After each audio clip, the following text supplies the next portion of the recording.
Heyvan mənşəli məhsullarda, xüsusən də süd məhsullarından və ətdən ərsəyə gələn bu balıq əti də ola bilər, toyuq əti, mal əti, quzu əti, bu qəbildən olan məhsullar, bu qəbildən olan məhsulların hamısı riskli qida məhsulu kateqoriyasına düşür və bunları alan zaman ehtiyat edirəm. Soyuducu temperaturda yarım fabrikat halında saxlanan qidaları alan zaman ehtiyat edirəm. Nadir hallarda alıram. Çox vaxtı tövsiyə edirəm insanlarımıza yarım fabrikat məhsulları uzun müddət saxlamaq üçün məcbur olaraq saxlanıcılıqla bağlı, uzun müddət saxlana bilməklə bağlı müxtəlif qatqı maddələrindən istifadə olunur. Bu istehsalatın bir prosesidir. Gec xarab olması üçün emulgatorlardan, rəngləndiricilərdən, stabilizatorlardan, təbii ətri qorunsun deyə.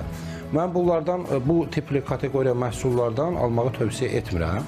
Heç də bu bazara zərər vermək niyyətində deyiləm. Sadəcə bunu insanlarımızın özü də eləyə bilər. Həm bir məişətli məşğulluq yarana bilər, həm də özünün yerinə yetirdiyi daha öz qidalama rasionuna uyğun daha sağlam bir qida təmin etmiş olacaq. Ona görə ət və ət məhsullarını alan zaman yarım fabrikat şəkildə evdə istər unlu qənnadılardan, unlu məmulatlardan, hansı ki milli mətbəximizə aid olan təamlardan düşbərələrdir, cırslar, nə bilim, digər xəncəl növləri.